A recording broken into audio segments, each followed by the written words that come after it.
Dunkerque, la batalla por Francia.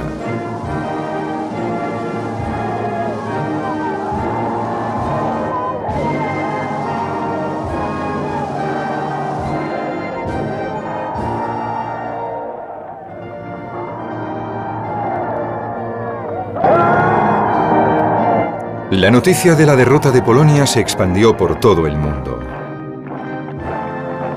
Erguidos y orgullosos, en todo su esplendor, los soldados victoriosos pasaron revista ante el líder de la Alemania nazi. Hitler estaba agradecido a esos hombres que le habían otorgado el prestigio con una victoria espectacular. Un triunfo conseguido a un precio muy bajo, con un pequeño ejército con suministros para pocas semanas. Ahora planeaba su siguiente conquista, Francia.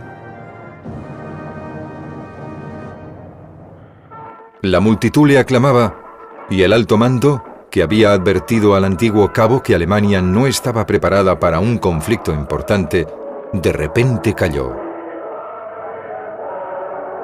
Hitler estaba exultante. No se daba cuenta de que Polonia le implicaría en el tipo de guerra que había intentado evitar. Cuando en septiembre las tropas alemanas partieron hacia el este, se preparaba una guerra nueva y moderna. Aún así, para los estándares contemporáneos, su ejército era convencional y gran parte dependía del transporte con caballos. El equipo que poseían los alemanes era normal, incluso en las comunicaciones sin cables, los paracaídas o las motocicletas. Los mejores tanques, los Mark III, no tenían un gran blindaje y sin escolta. Los ligeros bombarderos Stuka no podían compararse con los cazas.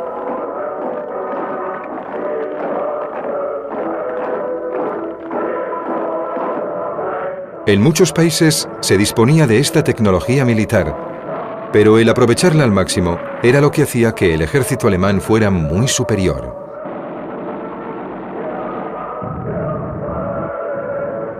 La invasión de Polonia, que hizo que Francia y Gran Bretaña entraran en guerra, fue una apuesta arriesgada. El flanco occidental alemán quedó desprotegido y una pequeña ofensiva francesa hubiera causado graves problemas. Pero como Hitler había calculado astutamente, Alemania no sufrió ningún ataque. Los soldados polacos eran valientes, pero el frente era muy extenso y sus comandantes eran rígidos y anticuados. Una sucesión de ataques rápidos y profundos dejó al ejército polaco impotente. En 4 semanas todo concluyó. Con un precio de 8.000 muertos, los alemanes habían eliminado a un ejército 100 veces superior. Las felicitaciones y las medallas fueron merecidas, pero bajo las sonrisas había aprensión. Hitler advirtió a su alto mando de seguir adelante con el Plan Amarillo, la invasión de Francia, en cuanto fuera posible.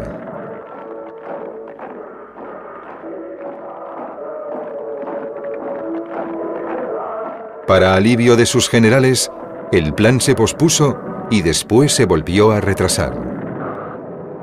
Se acercaba el invierno y los caballos, tanques y aviones lo notaron. La operación se pospuso 29 veces. Durante ese tiempo, los aliados occidentales no tomaron la iniciativa en la Europa continental. Mientras tanto, los alemanes iniciaron una reevaluación de su propia estrategia. A Hitler nunca le había gustado la estrategia convencional del alto mando. El plan final de ataque se desarrolló a partir de las ideas aportadas por el general Erich von Manstein. Una victoria rápida era imperativa, ya que la debilitada economía alemana no podría soportar un conflicto prolongado. La concepción de Manstein se vertebraba alrededor de la región de las Ardenas, que los franceses consideraban una defensa natural, infranqueable para las unidades pesadas.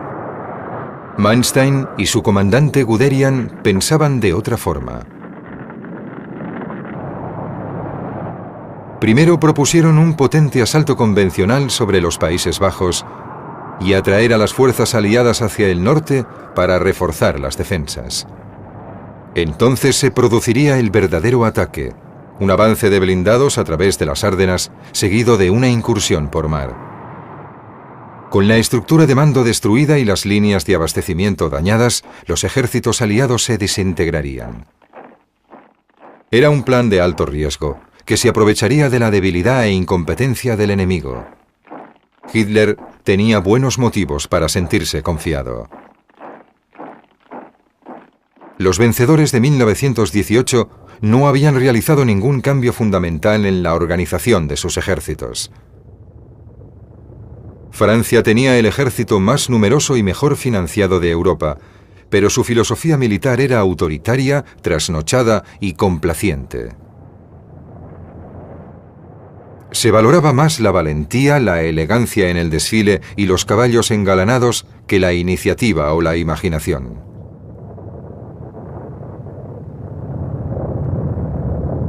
Como en Gran Bretaña, el analfabetismo tecnológico era usual.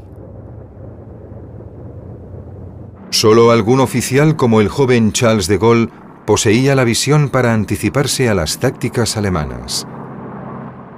Sus advertencias únicamente sirvieron para aumentar su impopularidad.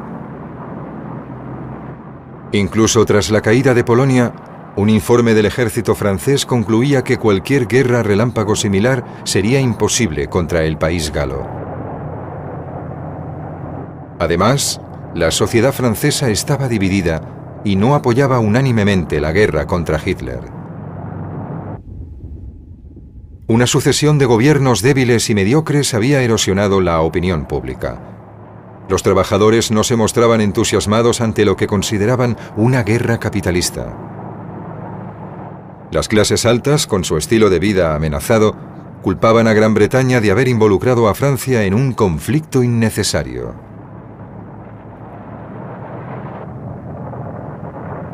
Además, las terribles matanzas de la Primera Guerra Mundial predisponían tanto a los civiles como al ejército a adoptar una posición defensiva.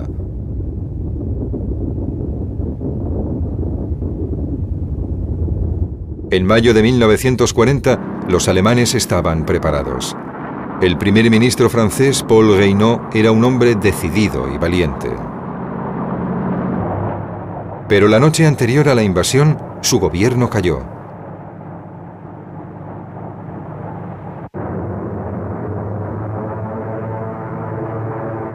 Confiando en que los franceses no irían más allá de la línea Maginot, los alemanes dejaron su principal frontera con Francia apenas vigilada.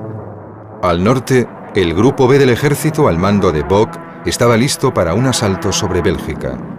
El grueso de los blindados se concentraba más al sur, en el Grupo A del ejército, al mando de Rundstedt. Los tanques franceses superaban en número a los alemanes y el Sommua poseía mejores armas y blindaje. Pero tenían torretas para un solo hombre, desde las que debían observar, dar órdenes, cargar y disparar sus armas sin ayuda alguna. Tareas que en las máquinas alemanas se compartían entre diversos hombres. Aunque se hicieron esfuerzos para formar improvisadas divisiones blindadas, los franceses seguían viendo los tanques como fortines móviles que debían dispersarse en zonas amplias. Creían que un ataque blindado masivo se podía repeler con armas antitanque. Se fabricaron en grandes cantidades, pero al igual que las baterías antiaéreas francesas, la mayoría se exportaron. Se desplegaron pocas unidades de ambas armas.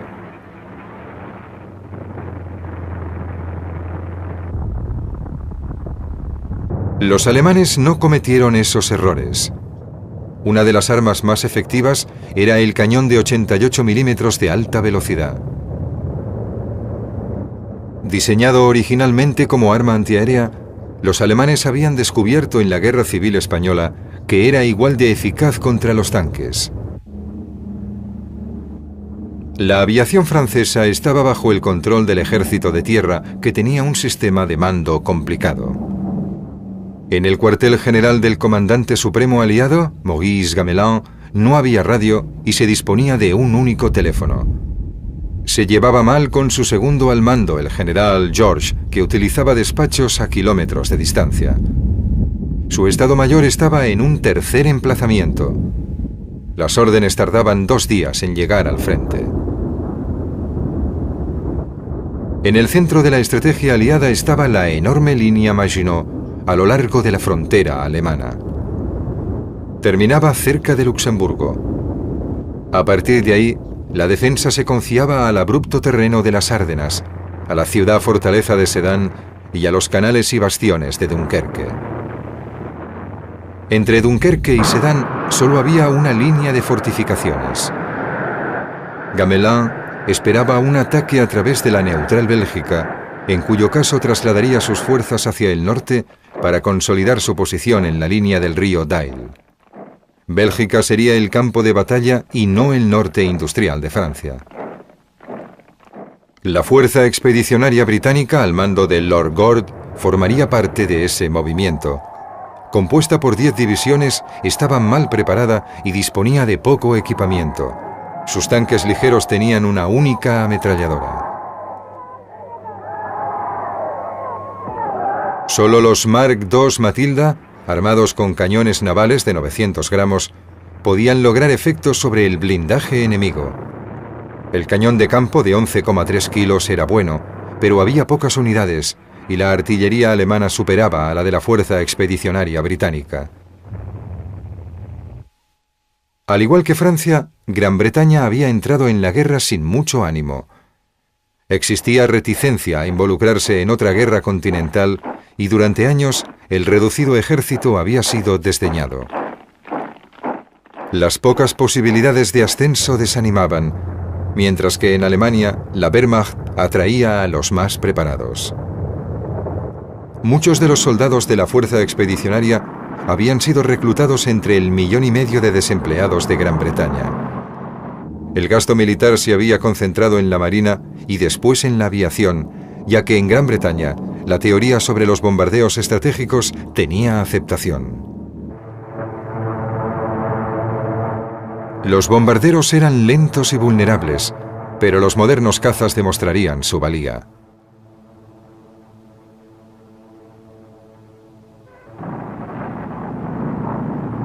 Gran Bretaña entraba en la guerra a regañadientes y durante 8 meses un gobierno incompetente presidía una Cámara de los Comunes inestable y un país dividido.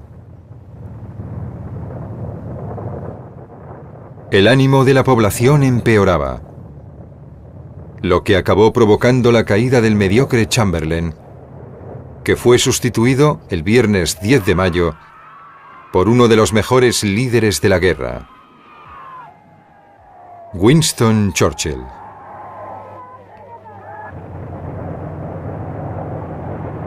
Justo a tiempo. Esa misma mañana, bajo el nombre en clave Danzig, el Plan Amarillo se puso en marcha. 30 divisiones alemanas atacaron simultáneamente Holanda, Bélgica y Luxemburgo. Las unidades de especialistas se hicieron rápidamente con los puentes y bases aéreas holandesas. El 6º ejército de Reichenau atacó las defensas belgas junto al Mosa y el canal Albert.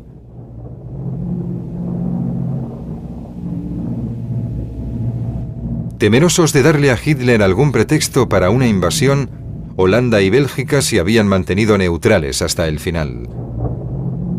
En ese momento, la coordinación con los principales ejércitos aliados tenía que ser una rápida improvisación. A las 6:30 de la mañana, al comandante en jefe aliado le quedó claro que los alemanes atacaban desde el Mar del Norte hasta el Moselle. Gamelin ordenó la maniobra Dail y situó a sus 2 mejores ejércitos al norte de Namur, dejando al 9º en el sur. El segundo día, tropas de ingenieros desplazadas en planeadores atacaron y se apoderaron de la fortaleza Iván y Mael. Los belgas se retiraron hacia el río Dail. Las fuerzas francesas y británicas abandonaron sus fortificaciones y avanzaron penosamente para ayudar a sus nuevos aliados.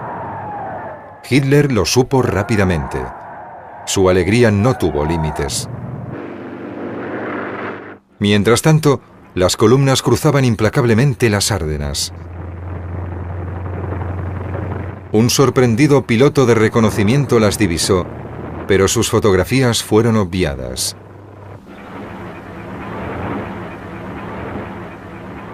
Ese mismo domingo, las formaciones alemanas empezaron a cruzar el Mosa cerca de Dinant y Sedan.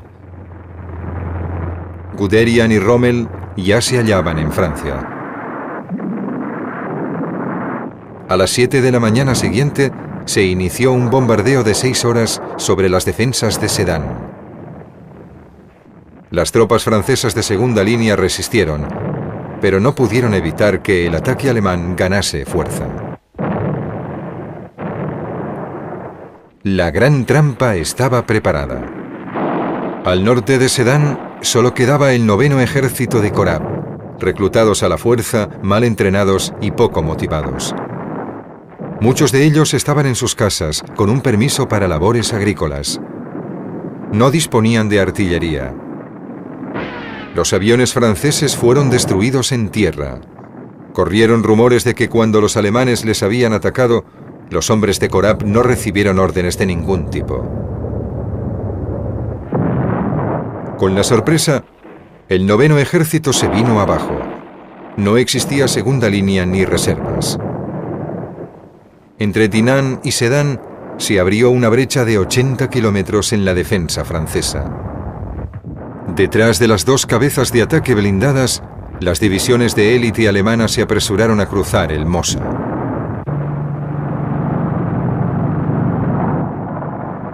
El comandante supremo aliado seguía luchando en una guerra en la que los ejércitos no podían moverse más rápido que la infantería y las columnas de abastecimiento. Los alemanes seguían reglas diferentes. Las unidades Panzer llevaban sus propios suministros. El comandante iba justo detrás de la cuña principal para recibir informes y transmitir órdenes mediante la radiotransmisión. Para las mismas tareas, un comandante aliado dependía de jinetes y de la red de telefonía que se estaba viniendo abajo. Y si el comandante aliado pedía el apoyo de la infantería, una unidad antitanque o lanzar un ataque aéreo, tenía que enviar una petición y esperar la confirmación de otro comandante a varios kilómetros de distancia. En una situación fluida y cambiante, las respuestas rápidas y flexibles eran una quimera. Para los aliados, las consecuencias fueron muy graves. Por delante de los atronadores Panzers, que avanzaban 70 kilómetros diarios, la artillería de los bombarderos cubría una gran área y tenía como objetivos principales las bases aéreas, depósitos de combustible, cruces de carreteras y vías ferroviarias. Eso causó confusión acompañada de pánico generalizado. Era una guerra nueva y más eficaz. El general al mando de la Fuerza Aérea Francesa ni siquiera sabía dónde estaban sus aviones. Muchos se habían retirado por seguridad y permanecieron olvidados y sin ser utilizados. El 14 de mayo, 170 bombarderos hicieron un esfuerzo por destruir los puentes de Sedan que se habían dejado intactos para una supuesta contraofensiva aliada. Encontraron una feroz resistencia. Se perdieron 85 aviones, incluidos 46 de las fuerzas británicas.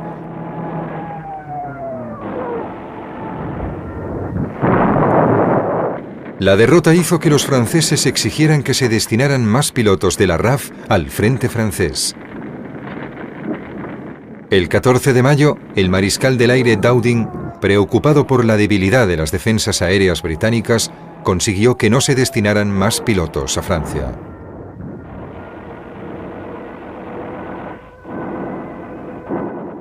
A las 6:30 de la tarde, la BBC emitió un mensaje del almirantazgo.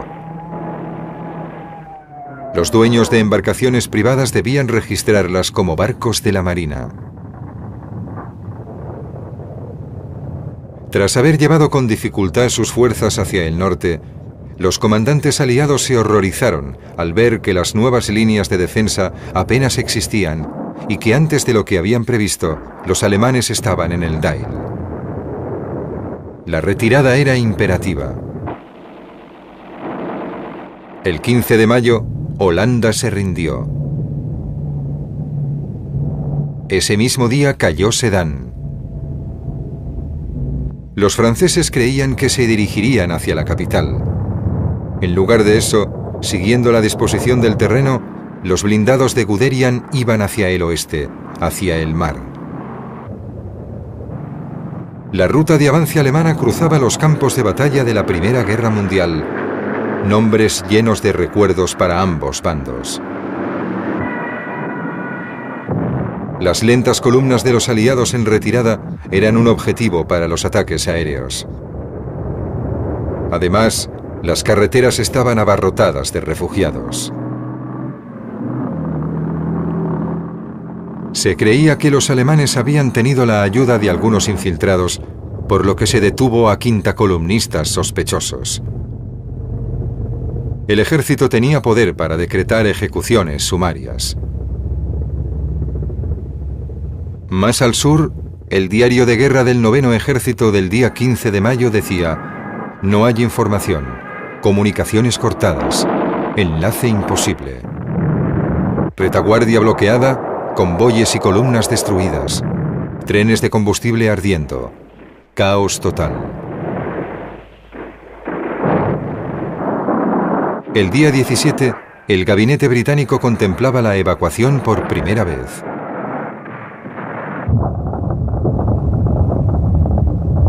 En Francia, Gamelin fue sustituido por Maxime Weygand, de 73 años, que estaba en Siria y tardó 3 días en asumir el mando.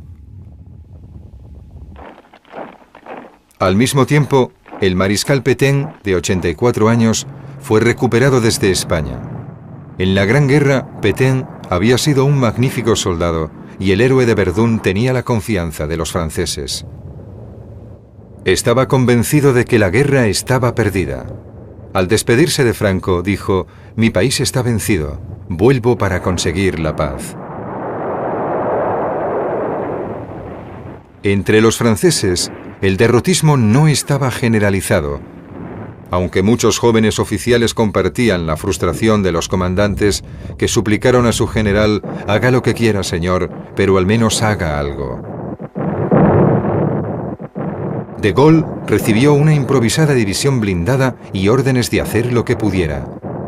Su contraataque en Laon fue enérgico, pero sin el apoyo adecuado, solo fue una molestia.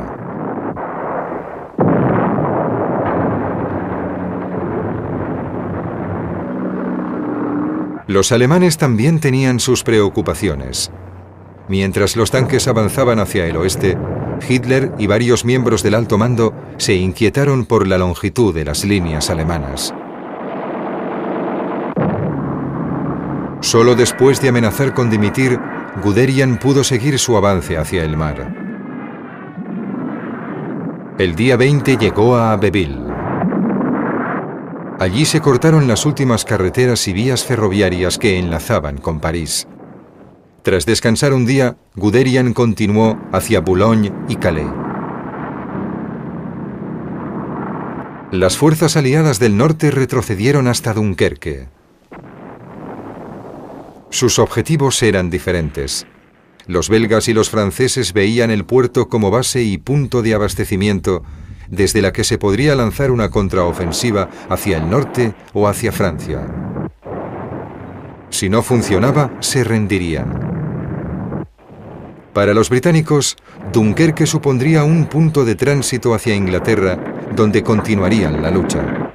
Ellos solos convertirían la esperanza en logros. Para reforzar la determinación francesa, Churchill hacía frecuentes viajes. El 20 de mayo ordenó a Gord, que estaba cerca de Arras, un contraataque hacia el sur. Con 7 divisiones en el Scheldt, Gord solo tenía 4 batallones disponibles. A los británicos únicamente les quedaban 16 tanques Matilda. mientras que los blindados franceses no pudieron organizarse a tiempo. No había cobertura aérea. Era imposible seguir el impresionante éxito inicial de la ofensiva a pequeña escala que convenció a Rommel de que se enfrentaba a 5 divisiones. Gord, con retraso, debía asistir a una conferencia de alto nivel en Ypres, el cuartel general del ejército belga. Cuando llegó, Weygand se había marchado. Los franceses creían que Gord se había retrasado a propósito y la desconfianza se intensificó. A petición de Churchill, las tropas británicas seguían llegando a Francia. El 22 de mayo desembarcaron en los asediados puertos de Boulogne y Calais. Con los alemanes cerca de la costa, solo la Marina Real podía intervenir, y el primer ataque antitanque que sufrieron los alemanes fue el de los destructores, que 2 días más tarde cubrieron la evacuación de las tropas desde Boulogne.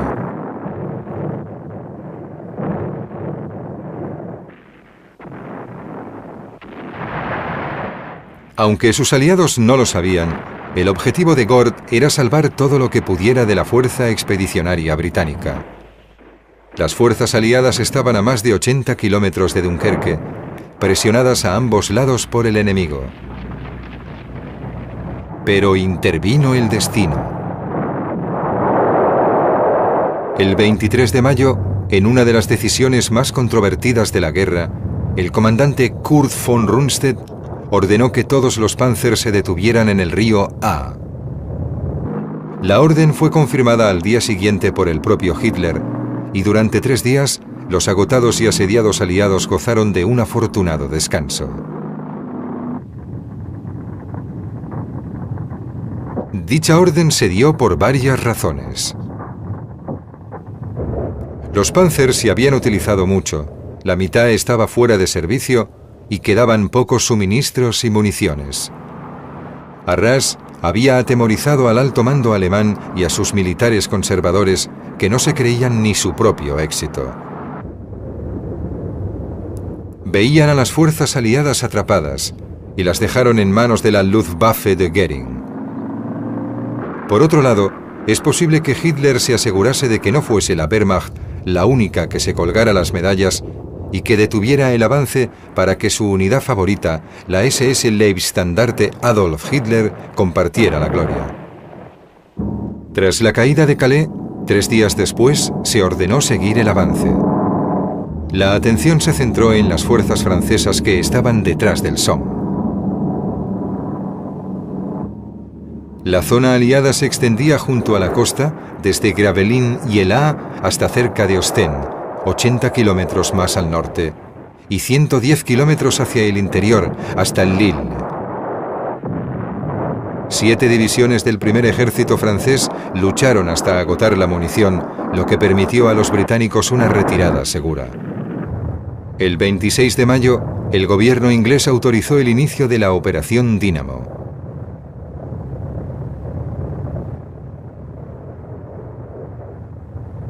De los 200.000 soldados se esperaba salvar solo a 45.000, pero desde el 20 de mayo se había retirado a 28.000 miembros de personal no combatiente. Sin embargo, el pueblo británico seguía sin estar informado sobre los desastres en el continente. Los informes oficiales eran tan contradictorios que The Times publicaba los 3 comunicados, el británico, el francés y el alemán, uno junto a otro. El 27 y 28 de mayo, 2 grupos de prisioneros británicos fueron asesinados por las SS.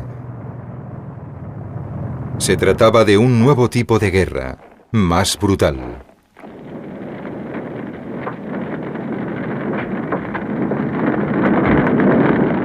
Una gran columna de humo que se elevaba por encima del puerto de 1000 años de antigüedad guiaba a los cansados soldados por los campos cenagosos hasta Dunkerque, donde los ataques aéreos habían reducido los 400.000 metros cuadrados del puerto y los 8 kilómetros de muelles a escombros. Dentro de la ciudad se padecían los efectos de la derrota y la desorganización, saqueos, alcoholismo y falta de disciplina. En Dover, el almirante Ramsay no se había quedado ocioso. Una flota de evacuación con 40 destructores y 130 barcos mercantes y de pasajeros estaba preparada. Solo se podía usar la parte exterior del puerto y con la marea alta. Los barcos eran vulnerables a los bombardeos durante las lentas aproximaciones. Parecía probable que el puerto exterior estaría también bloqueado por los escombros. El domingo solo pudieron subir a los barcos 7.600 hombres. A la mañana siguiente, los comandantes aliados se reunieron en Cassel. La defensa de la cabeza de puente se había consolidado. Ahora, el flujo de soldados que llegaba a Dunkerque aumentaría rápidamente y sería más ordenado y más disciplinado. Los franceses asumieron la defensa del perímetro. Seguían sin saber que los británicos tenían órdenes de retirarse. Inevitablemente hubo problemas. La fuerza expedicionaria británica destruyó su equipo para que no cayera en manos alemanas. También destruían armas y transportes que los franceses necesitaban, ya que seguían intentando organizar una contraofensiva y proseguir la lucha en el perímetro. Las órdenes mal interpretadas llevaron a la destrucción de 100 baterías antiaéreas. Ese mismo día, unos ataques incendiarios dejaron a Dunkerque impracticable, con 1000 civiles muertos bajo las ruinas.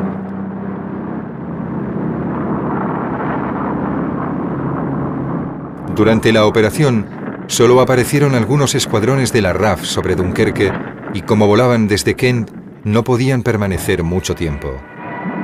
Dowding había admitido que la misión más eficaz de la RAF era interceptar a la Luftwaffe antes y después de la cabeza de playa. Pero la infantería, exhausta, no podía saberlo. Aún así, los bombardeos reportaron beneficios. Una densa nube de humo que salía de los depósitos de combustibles alcanzados impedía que los pilotos alemanes pudieran apuntar bien. Convencidos de que habían destruido el puerto y evitado cualquier evacuación, la actividad de la Luftwaffe disminuyó. Un período de malas condiciones meteorológicas proporcionó a los aliados un tiempo precioso. Desde Dover, Ramsay envió a sus oficiales al mando del temible capitán W.G. Tennant a coordinar la evacuación. Mientras el puerto seguía siendo practicable, se decidió embarcar también desde las playas, donde además corrían menos riesgo ante los Stukas.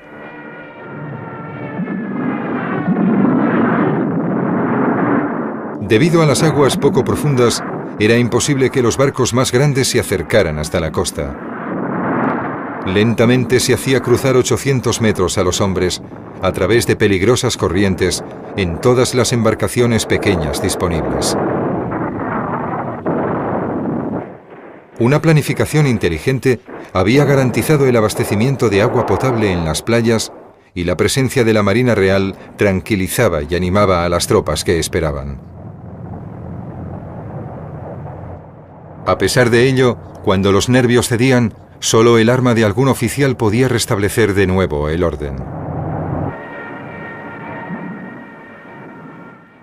En ausencia de radio, el contacto barco-costa dependió de las lámparas de señales.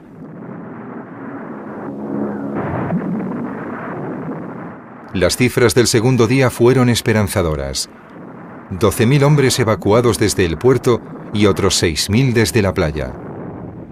Pero seguía siendo demasiado lenta. La salvación vino en forma de 2 largas pasarelas a cada lado del puerto.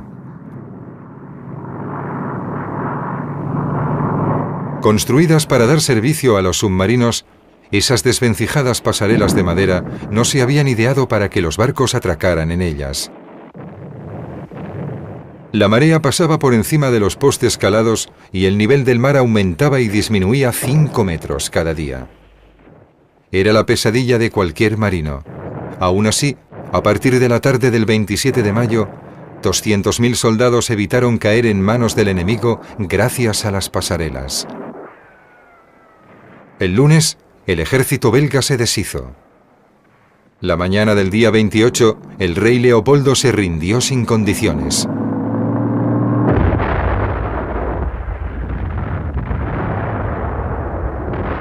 En Dunkerque, la Luftwaffe no pudo volar debido al mal tiempo. Los pequeños barcos empezaron a llegar en una gran variedad y resultaron muy valiosos. A partir del 28 de mayo, la cantidad de tropas evacuadas aumentó, llegando a 68.000 hombres evacuados el día 31. Sin embargo, el simple hecho de subir a un barco no era garantía de seguridad. Después de Noruega, la flota alemana ya no era una amenaza, pero los U-boats, rápidos y con torpedos, asestaban golpes mortales.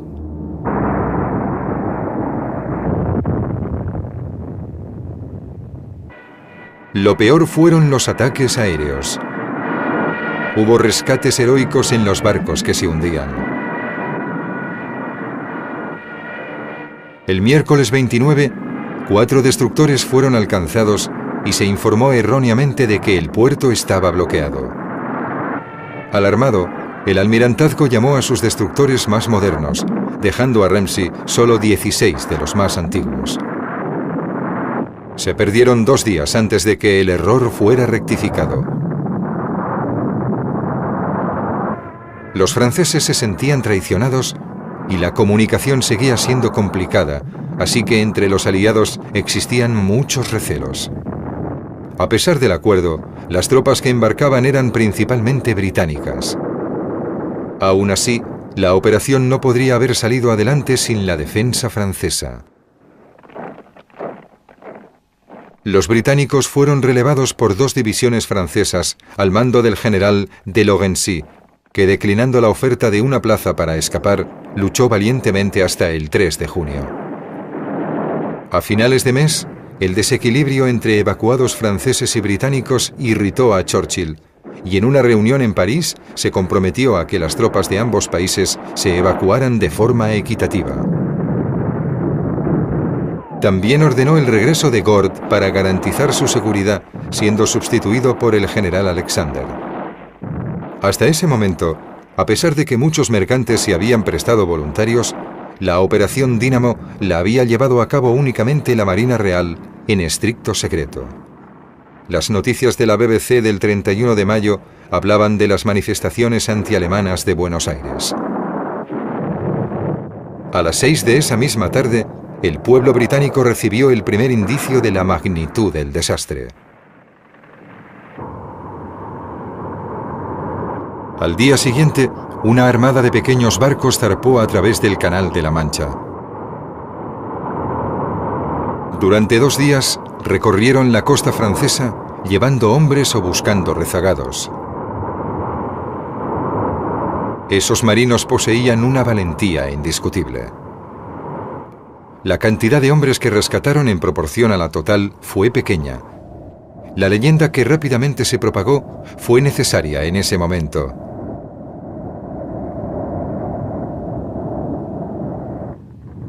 El 1 de junio, la costa de Dunkerque estaba repleta de los escombros de la guerra. Los soldados que quedaban estaban exhaustos. Los alemanes también estaban cansados y les faltaba agua, munición y suministros. Su mejor artillería se había trasladado para reforzar las líneas alemanas, pero la Luftwaffe seguía presente. Los franceses habían perdido 700 aviones, 300 de ellos en combate. Ese día, la RAF únicamente mandó 8 escuadrones de cazas a la cabeza de playa, por lo que los pilotos de Goering tuvieron bastante éxito. Por la tarde, habían hundido 3 destructores y dañado seriamente a otros 3. Ramsey ordenó que no hubiese más navegación durante el día. Sin embargo, a medianoche se había rescatado a 65.000 hombres. Al día siguiente, la cifra cayó hasta los 26.000. Se habían evacuado suficientes británicos y se emitió el mensaje FEB evacuada.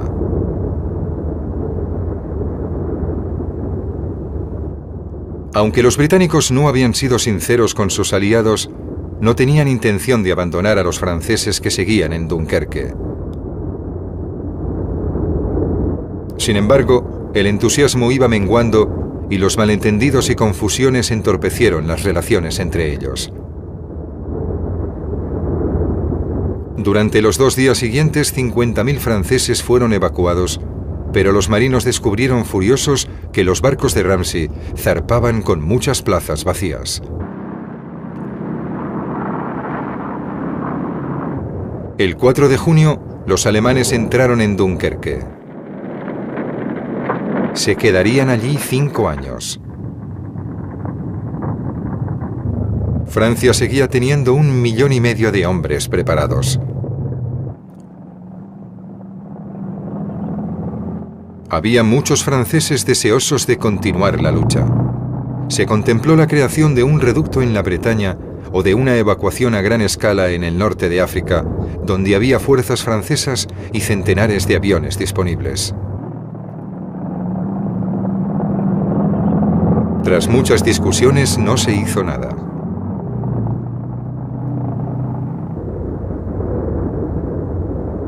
El 5 de junio, los alemanes pusieron en marcha el Plan Rojo para lograr la victoria final en Francia. La niebla en el valle del Somme ayudó a Rommel a cruzar el río. Solo hubo tiempo para una pobre defensa y el ejército francés no tardó en retroceder hasta el Sena. Al norte, la línea Maginot sucumbió sin oponer resistencia. Construida con un coste de miles de millones de francos, la gran fortificación simbolizaba la tradicional mentalidad militar por la que Francia estaba pagando un precio muy alto.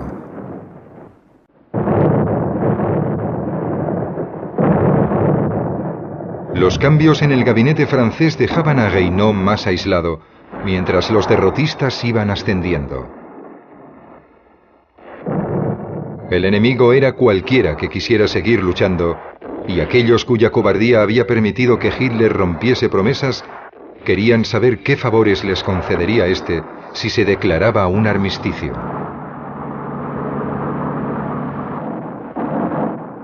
Trabajaban por una paz vergonzosa con más eficacia que la desplegada contra Hitler.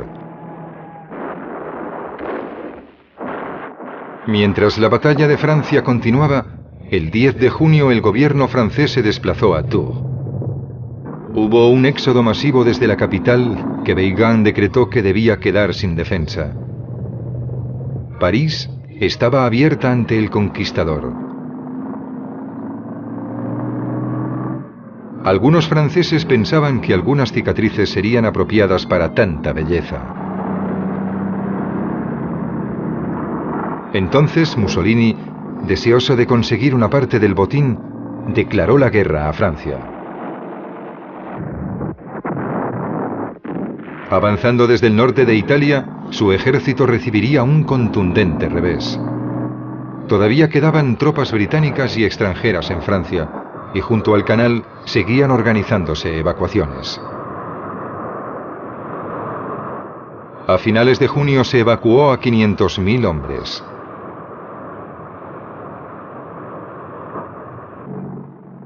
Cuando los alemanes entraron en París, el gobierno francés se fue a Burdeos. Allí, el día 16, Reynaud supo que su súplica a los Estados Unidos para que entrasen en la guerra había sido rechazada. Durante 4 horas, este valiente intentó desesperadamente convencer a su gabinete, sin llegar a conseguirlo, para continuar la guerra desde el norte de África. A las 10 de la noche, Reynaud dimitió. Le sucedería Pétain, que 6 semanas más tarde le metería en la cárcel.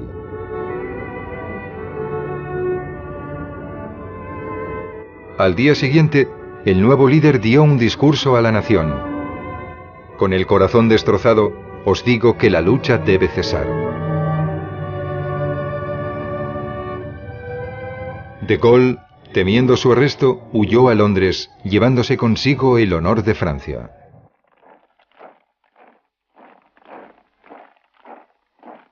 Hitler no quería parecer demasiado duro con Francia, que estaba dividida.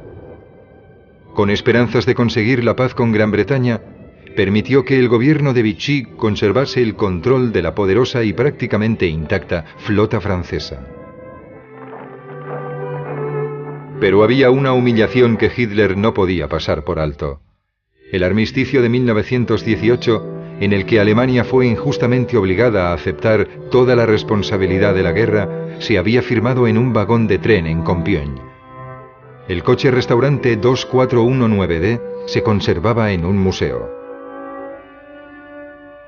El 21 de junio se volvió a utilizar durante 15 minutos. Más tarde, un turista visitó París y vio la estatua del Ángel de la Victoria que adorna el Arco del Triunfo.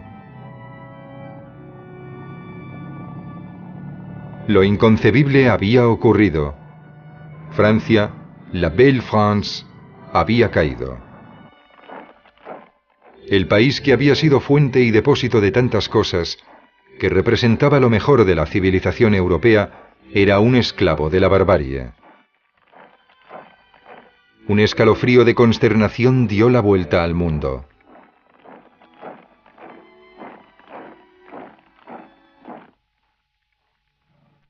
La propia Alemania estaba sorprendida. La amarga humillación de Versalles había sido purgada y se había restablecido el orgullo nacional. Sin embargo, estaban muy equivocados.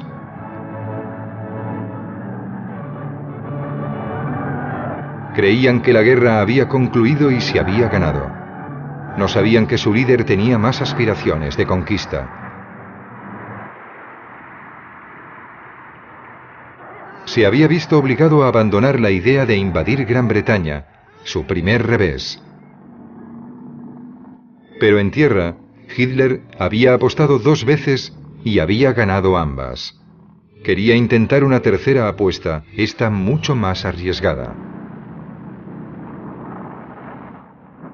El 13 de junio iniciaba la planificación de la Operación Barbarroja, la invasión de la Unión Soviética.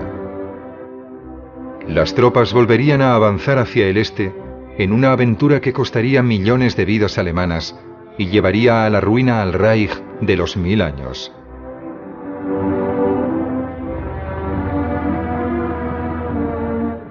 En la asombrada Francia, la población sentía amargura, vergüenza y traición. De Gaulle empezó a reunir una fuerza de franceses libres en Londres. Al principio, su naturaleza distante y arrogante hizo que sus compatriotas le rechazaran. Pero su espíritu indomable triunfaría. Durante la larga y oscura noche de la dominación nazi, Francia volvería a encontrar su alma. Tras Dunkerque, Gran Bretaña por fin había hallado la suya.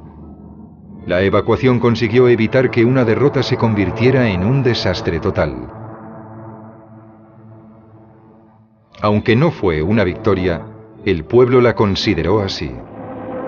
Una leyenda que levantó la moral de la nación. Después de Dunkerque, el país por fin estaba unido.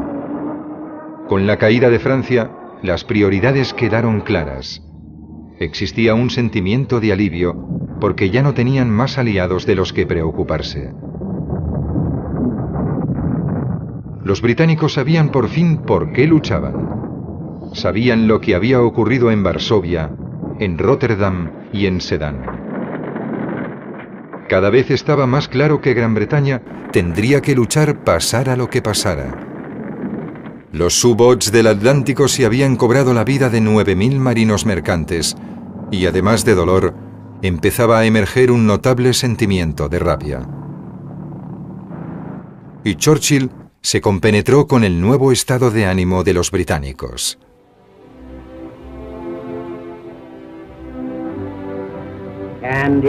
¿Y si corriésemos el peor de los peligros? La invasión de las Islas Británicas. Estén tranquilos. No nos hundiremos. Alegren sus corazones. Todo saldrá bien. Desde las profundidades del dolor y el sacrificio, volverá a nacer la gloria de la humanidad.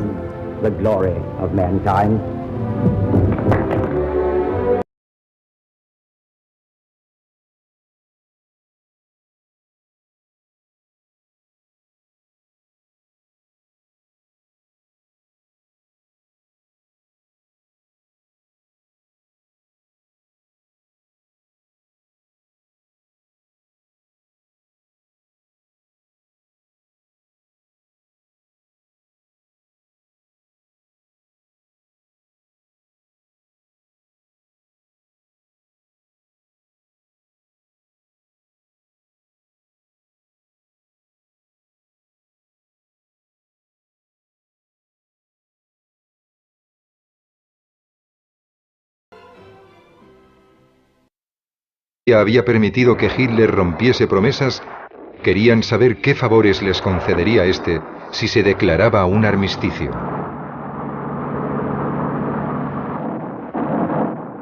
Trabajaban por una paz vergonzosa con más eficacia que la desplegada contra Hitler. Mientras la batalla de Francia continuaba, el 10 de junio el gobierno francés se desplazó a Tours. Hubo un éxodo masivo desde la capital que Weygand decretó que debía quedar sin defensa. París estaba abierta ante el conquistador. Algunos franceses pensaban que algunas cicatrices serían apropiadas para tanta belleza. Entonces Mussolini, deseoso de conseguir una parte del botín, declaró la guerra a Francia. Avanzando desde el norte de Italia, su ejército recibiría un contundente revés. Todavía quedaban tropas británicas y extranjeras en Francia, y junto al canal seguían organizándose evacuaciones. A finales de junio se evacuó a 500.000 hombres.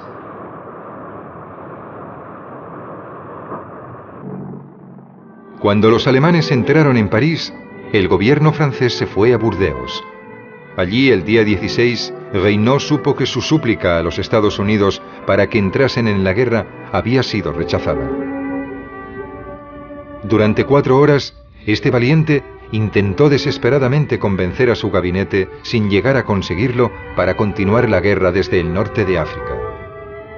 A las 10 de la noche, Reynaud dimitió. Le sucedería Pétain, que 6 semanas más tarde le metería en la cárcel.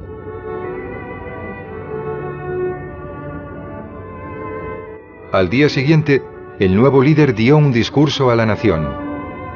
Con el corazón destrozado, os digo que la lucha debe cesar. De Gaulle, temiendo su arresto, huyó a Londres, llevándose consigo el honor de Francia.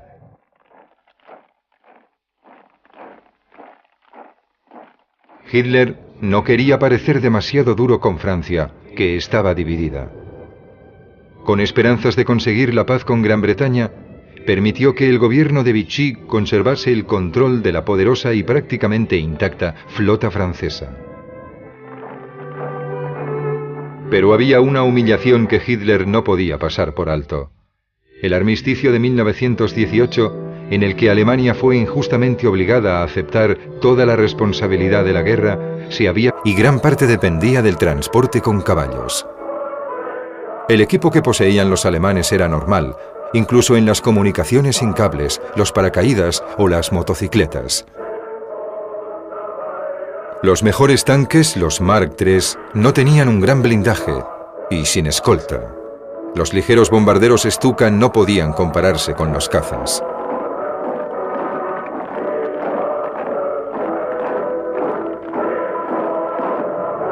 En muchos países se disponía de esta tecnología militar, pero el aprovecharla al máximo era lo que hacía que el ejército alemán fuera muy superior.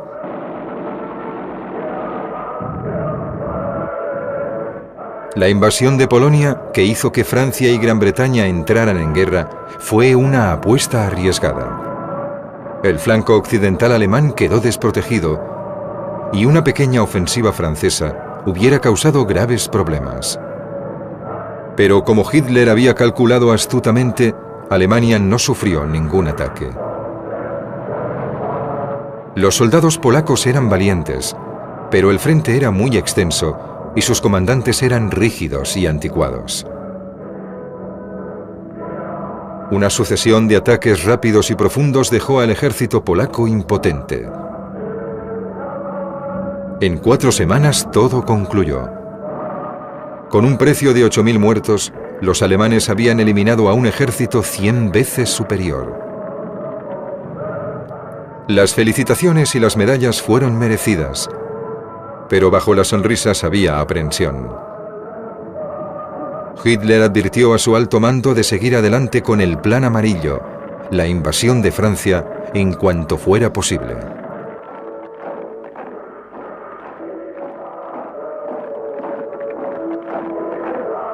Para alivio de sus generales, el plan se pospuso y después se volvió a retrasar. Se acercaba el invierno y los caballos, tanques y aviones lo notaron. La operación se pospuso 29 veces. Durante ese tiempo, los aliados occidentales no tomaron la iniciativa en la Europa continental. Mientras tanto, los alemanes iniciaron una reevaluación de su propia estrategia. A Hitler nunca le había gustado la estrategia convencional del alto mando. El plan final de ataque se desarrolló a partir de las ideas aportadas por el general Erich von Manstein. Una victoria rápida era imperativa, ya que la debilitada economía alemana no podría soportar un conflicto prolongado. La concepción de Manstein se vertería: una unidad antitanque o lanzar un ataque aéreo tenía que enviar una petición y esperar la confirmación de otro comandante a varios kilómetros de distancia. En una situación fluida y cambiante, las respuestas rápidas y flexibles eran una quimera. Para los aliados, las consecuencias fueron muy graves. Por delante de los atronadores Panzers, que avanzaban 70 kilómetros diarios, la artillería de los bombarderos cubría una gran área y tenía como objetivos principales las bases aéreas, depósitos de combustible, cruces de carreteras y vías ferroviarias. Eso causó confusión acompañada de pánico generalizado. Era una guerra nueva y más eficaz. El general al mando de la Fuerza Aérea Francesa ni siquiera sabía dónde estaban sus aviones. Muchos se habían retirado por seguridad y permanecieron olvidados y sin ser utilizados. El 14 de mayo, 170 bombarderos hicieron un esfuerzo por destruir los puentes de Sedan que se habían dejado intactos para una supuesta contraofensiva aliada. Encontraron una feroz resistencia. Se perdieron 85 aviones, incluidos 46 de las fuerzas británicas.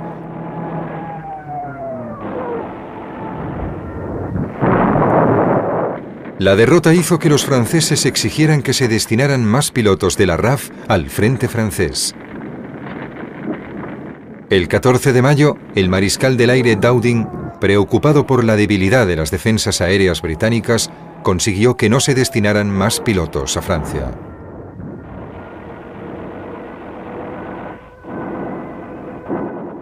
A las 6:30 de la tarde, la BBC emitió un mensaje del almirantazgo.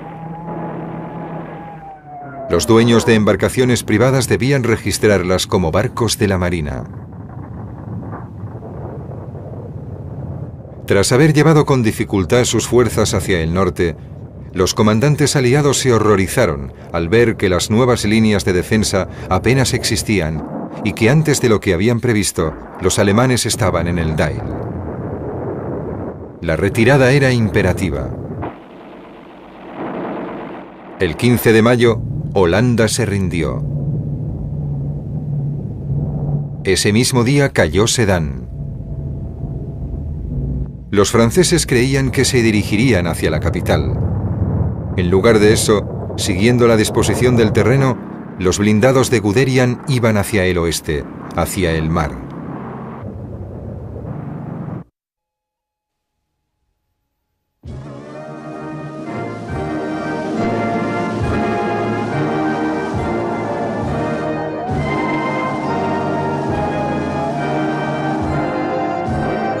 Dunkerque, la batalla por Francia.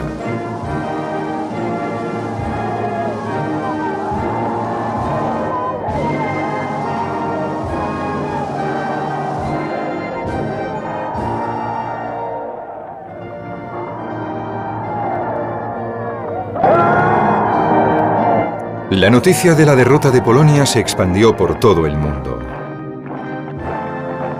Erguidos y orgullosos, en todo su esplendor, los soldados victoriosos pasaron revista ante el líder de la Alemania nazi. Hitler estaba agradecido a esos hombres que le habían otorgado el prestigio con una victoria espectacular.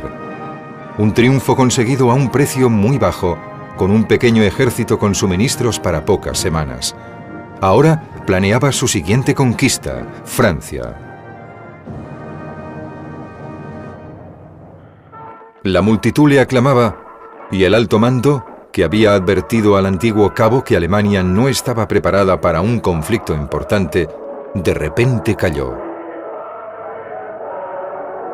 Hitler estaba exultante. No se daba cuenta de que Polonia le implicaría en el tipo de guerra que había intentado evitar. Cuando en septiembre las tropas alemanas partieron hacia el este, se preparaba una guerra nueva y moderna. Aún así, para los estándares contemporáneos, su ejército era convencional y gran parte dependía del transporte con caballos. El equipo que poseían los alemanes era normal, incluso en las comunicaciones sin cables, los paracaídas o las motocicletas. Los mejores tanques, los Mark III, no tenían un gran blindaje y sin escolta. Los ligeros bombarderos Stuka no podían compararse con los cazas.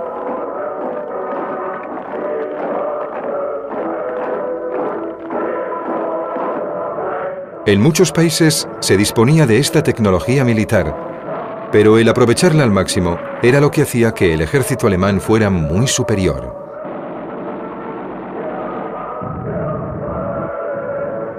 La invasión de Polonia, que hizo que Francia y Gran Bretaña entraran en guerra, fue una apuesta arriesgada. El flanco occidental alemán quedó desprotegido y una pequeña ofensiva francesa hubiera causado graves problemas. Pero como Hitler había calculado astutamente, el almirante Ramsay no se había quedado ocioso. Una flota de evacuación con 40 destructores y 130 barcos mercantes y de pasajeros estaba preparada. Solo se podía usar la parte exterior del puerto y con la marea alta. Los barcos eran vulnerables a los bombardeos durante las lentas aproximaciones. Parecía probable que el puerto exterior estaría también bloqueado por los escombros. El domingo solo pudieron subir a los barcos 7.600 hombres. A la mañana siguiente, los comandantes aliados se reunieron en Kassel. La defensa de la cabeza de puente se había consolidado. Ahora, el flujo de soldados que llegaba a Dunkerque aumentaría rápidamente y sería más ordenado y más disciplinado. Los franceses asumieron la defensa del perímetro. Seguían sin saber que los británicos tenían órdenes de retirarse. Inevitablemente hubo problemas. La fuerza expedicionaria británica destruyó su equipo para que no cayera en manos alemanas. También destruían armas y transportes que los franceses necesitaban, ya que seguían intentando organizar una contraofensiva y proseguir la lucha en el perímetro. Las órdenes mal interpretadas llevaron a la destrucción de 100 baterías antiaéreas. Ese mismo día, unos ataques incendiarios dejaron a Dunkerque impracticable, con 1000 civiles muertos bajo las ruinas.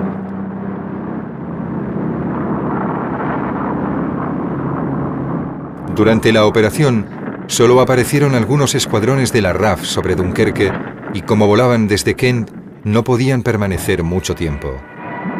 Dowding había admitido que la misión más eficaz de la RAF era interceptar a la Luftwaffe antes y después de la cabeza de playa. Pero la infantería, exhausta, no podía saberlo. Aún así, los bombardeos reportaron beneficios. Una densa nube de humo que salía de los depósitos de combustibles alcanzados impedía que los pilotos alemanes pudieran apuntar bien. Convencidos de que habían destruido el puerto y evitado cualquier evacuación, la actividad de la Luftwaffe disminuyó. Un período de malas condiciones meteorológicas proporcionó a los aliados un tiempo precioso. Desde Dover, Ramsey envió a sus oficiales al mando del temible capitán W.G. Tennant a coordinar la evacuación. Mientras el puerto seguía siendo practicable, el ejército se vino abajo. No existía segunda línea ni reservas. Entre Dinant y Sedan se abrió una brecha de 80 kilómetros en la defensa francesa. Detrás de las dos cabezas de ataque blindadas, las divisiones de élite alemanas se apresuraron a cruzar el Mosa.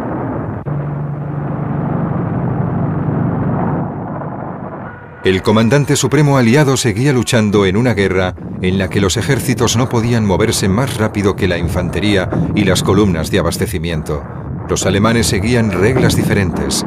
Las unidades Panzer llevaban sus propios suministros. El comandante iba justo detrás de la cuña principal para recibir informes y transmitir órdenes mediante la radiotransmisión. Para las mismas tareas, un comandante aliado dependía de jinetes y de la red de telefonía que se estaba viniendo abajo. Y si el comandante aliado pedía el apoyo de la infantería, una unidad antitanque o lanzar un ataque aéreo, tenía que enviar una petición y esperar la confirmación de otro comandante a varios kilómetros de distancia. En una situación fluida y cambiante, las respuestas rápidas y flexibles eran una quimera. Para los aliados, las consecuencias fueron muy graves. Por delante de los atronadores Panzers, que avanzaban 70 kilómetros diarios, la artillería de los bombarderos cubría una gran área y tenía como objetivos principales las bases aéreas, depósitos de combustible, cruces de carreteras y vías ferroviarias. Eso causó confusión acompañada de pánico generalizado. Era una guerra nueva y más eficaz. El general al mando de la Fuerza Aérea Francesa ni siquiera sabía dónde estaban sus aviones. Muchos se habían retirado por seguridad y permanecieron olvidados y sin ser utilizados.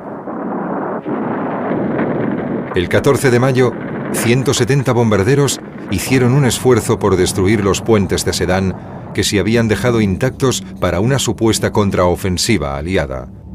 Encontraron una feroz resistencia. Se perdieron 85 aviones, incluidos 46 de las fuerzas británicas.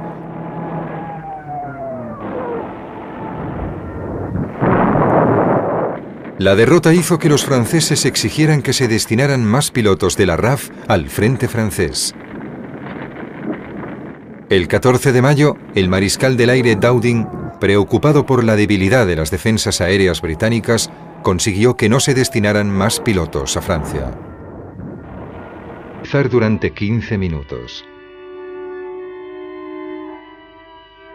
Más tarde, un turista visitó París y vio la estatua del Ángel de la Victoria que adorna el Arco del Triunfo. Lo inconcebible había ocurrido. Francia, la Belle France, había caído.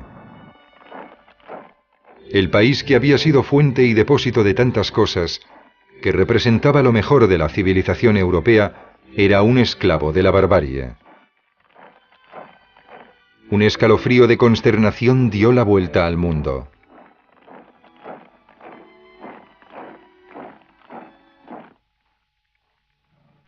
La propia Alemania estaba sorprendida.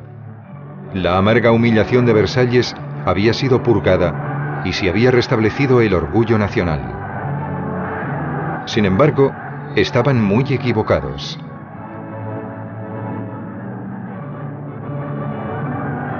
Creían que la guerra había concluido y se había ganado. No sabían que su líder tenía más aspiraciones de conquista. Se había visto obligado a abandonar la idea de invadir Gran Bretaña, su primer revés.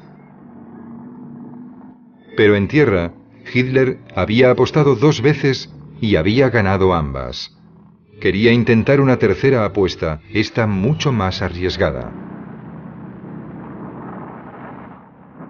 El 13 de junio iniciaba la planificación de la Operación Barbarroja, la invasión de la Unión Soviética. Las tropas volverían a avanzar hacia el este en una aventura que costaría millones de vidas alemanas y llevaría a la ruina al Reich de los 1000 años.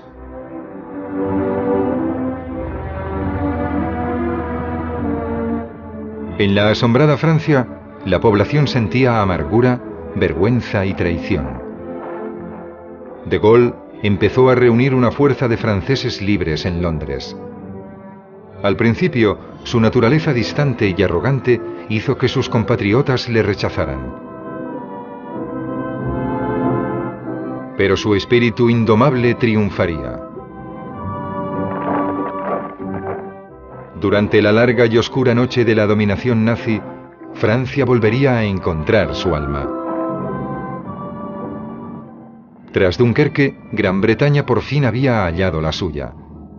La evacuación consiguió evitar que una derrota se convirtiera en un desastre total. Aunque no fue una victoria, el pueblo la consideró así. Una leyenda que levantó la moral. Ataque, un avance de blindados a través de las Ardenas, seguido de una incursión por mar. Con la estructura de mando destruida y las líneas de abastecimiento dañadas, los ejércitos aliados se desintegrarían. Era un plan de alto riesgo, que se aprovecharía de la debilidad e incompetencia del enemigo. Hitler tenía buenos motivos para sentirse confiado. Los vencedores de 1918 no habían realizado ningún cambio fundamental en la organización de sus ejércitos.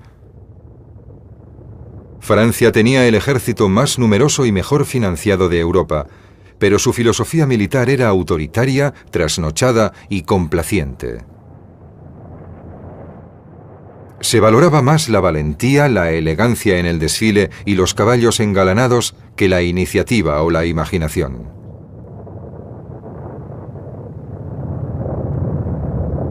Como en Gran Bretaña, el analfabetismo tecnológico era usual.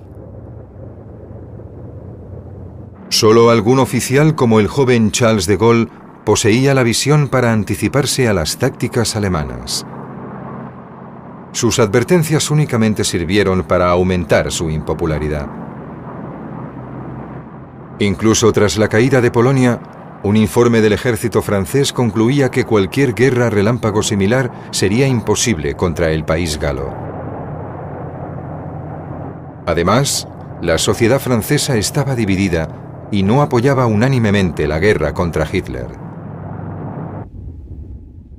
Una sucesión de gobiernos débiles y mediocres había erosionado la opinión pública. Los trabajadores no se mostraban entusiasmados ante lo que consideraban una guerra capitalista. Las clases altas, con su estilo de vida amenazado, culpaban a Gran Bretaña de haber involucrado a Francia en un conflicto innecesario.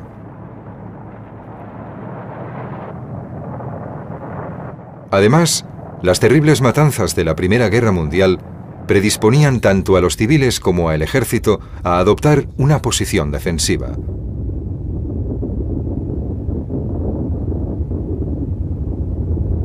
En mayo de 1940, los alemanes estaban preparados. El primer ministro francés, Paul Reynaud, era un hombre decidido y valiente. Pero la noche anterior a la invasión, su gobierno cayó.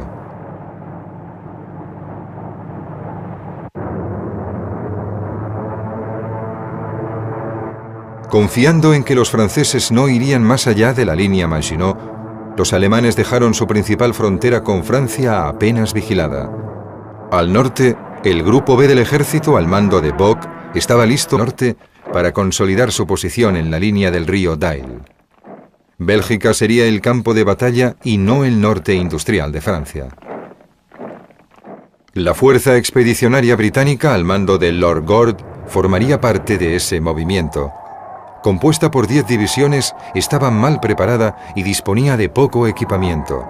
Sus tanques ligeros tenían una única ametralladora. Solo los Mark II Matilda, armados con cañones navales de 900 gramos, podían lograr efectos sobre el blindaje enemigo. El cañón de campo de 11,3 kilos era bueno, pero había pocas unidades y la artillería alemana superaba a la de la fuerza expedicionaria británica. Al igual que Francia, Gran Bretaña había entrado en la guerra sin mucho ánimo. Existía reticencia a involucrarse en otra guerra continental y durante años el reducido ejército había sido desdeñado. Las pocas posibilidades de ascenso desanimaban, mientras que en Alemania la Wehrmacht atraía a los más preparados. Muchos de los soldados de la fuerza expedicionaria habían sido reclutados entre el 1,5 millones de desempleados de Gran Bretaña. El gasto militar se había concentrado en la marina y después en la aviación, ya que en Gran Bretaña la teoría sobre los bombardeos estratégicos tenía aceptación. Los bombarderos eran lentos y vulnerables, pero los modernos cazas demostrarían su valía.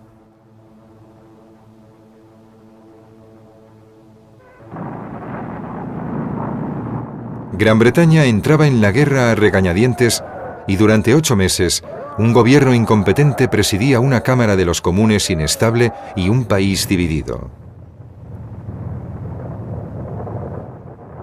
El ánimo de la población empeoraba, lo que acabó provocando la caída del mediocre Chamberlain, que fue sustituido el viernes 10 de mayo por uno de los mejores líderes de la guerra, Winston Churchill.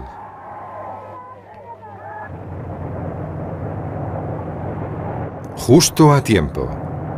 Esa misma mañana, bajo el nombre en clave Danzig, el Plan Amarillo se puso en marcha.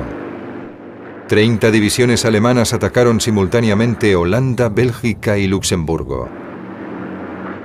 Las unidades de especialistas se hicieron rápidamente con los puentes y bases aéreas holandesas. El sexto ejército de Reichenau atacó las defensas belgas junto al Mosa y el canal Albert.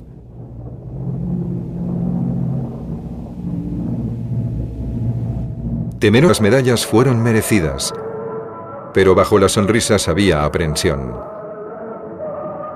Hitler advirtió a su alto mando de seguir adelante con el Plan Amarillo, la invasión de Francia, en cuanto fuera posible.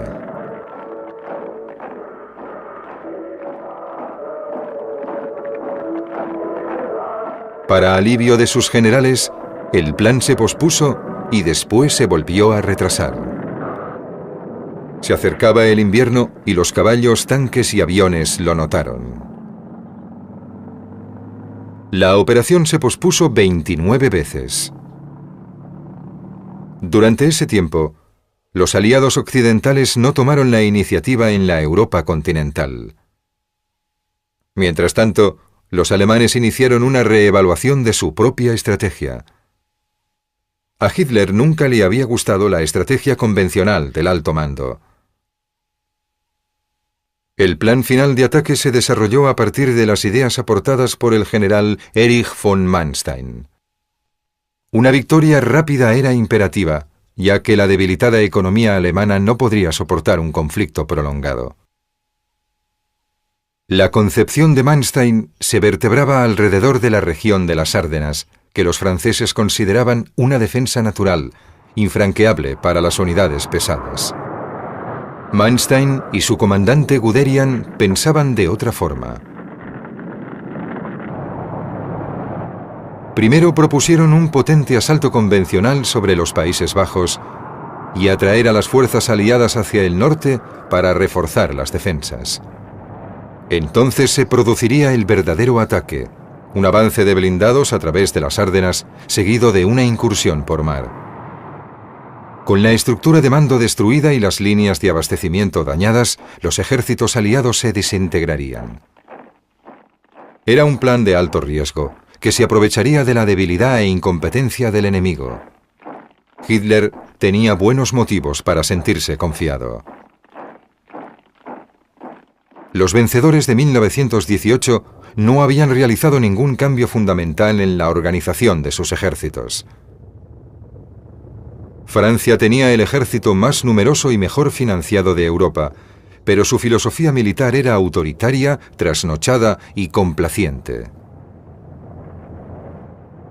Se valoraba más la valentía, la elegancia en el desfile y los caballos engalanados que la iniciativa o la imaginación.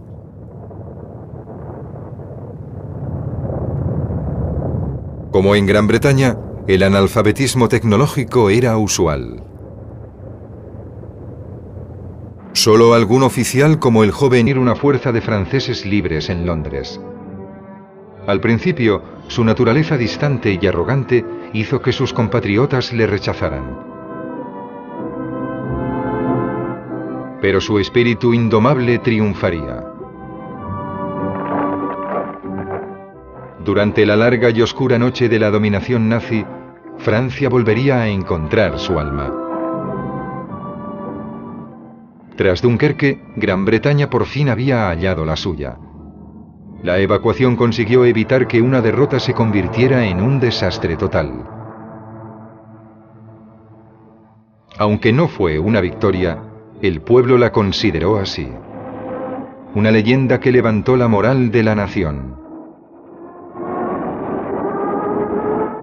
Después de Dunkerque, el país por fin estaba unido. Con la caída de Francia, las prioridades quedaron claras. Existía un sentimiento de alivio porque ya no tenían más aliados de los que preocuparse. Los británicos sabían por fin por qué luchaban. Sabían lo que había ocurrido en Varsovia, en Rotterdam y en Sedan. Cada vez estaba más claro que Gran Bretaña tendría que luchar pasara lo que pasara.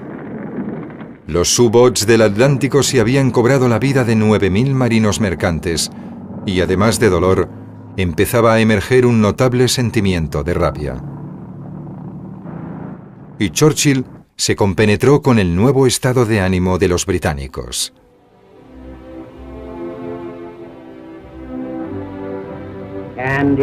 ¿Y si corriésemos el peor de los peligros?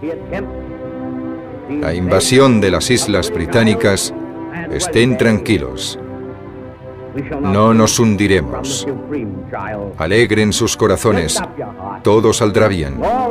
Desde las profundidades del dolor y el sacrificio, volverá a nacer la gloria de la humanidad.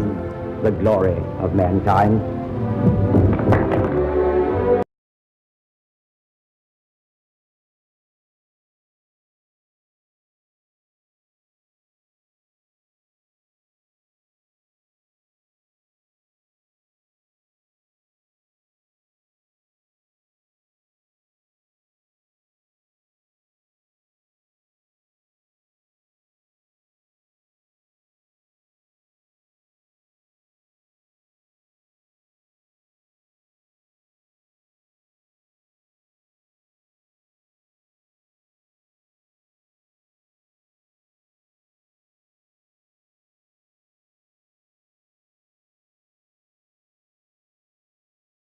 británicos tenían órdenes de retirarse. Inevitablemente hubo problemas. La fuerza expedicionaria británica destruyó su equipo para que no cayera en manos alemanas. También destruían armas y transportes que los franceses necesitaban, ya que seguían intentando organizar una contraofensiva y proseguir la lucha en el perímetro. Las órdenes mal interpretadas llevaron a la destrucción de 100 baterías antiaéreas. Ese mismo día, unos ataques incendiarios dejaron a Dunkerque impracticable, con 1000 civiles muertos bajo las ruinas.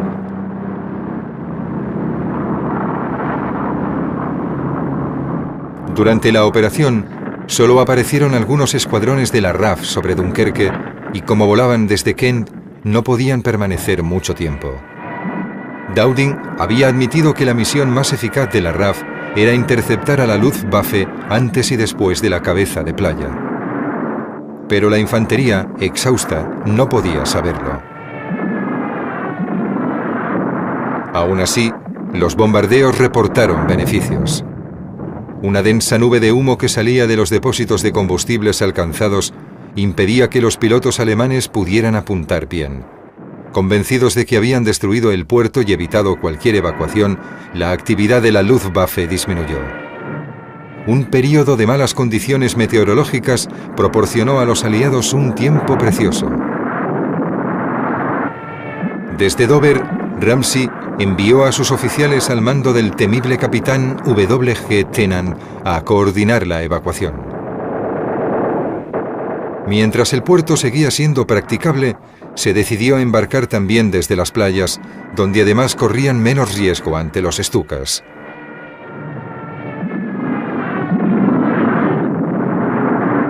Debido a las aguas poco profundas, era imposible que los barcos más grandes se acercaran hasta la costa.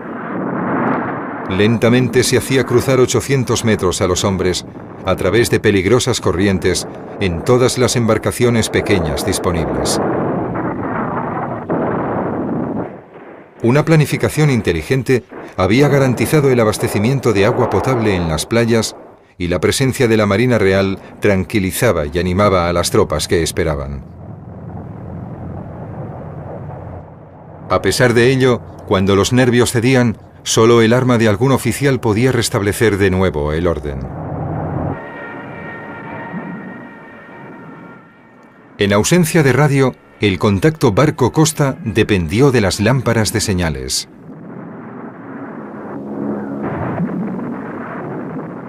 Las cifras del segundo día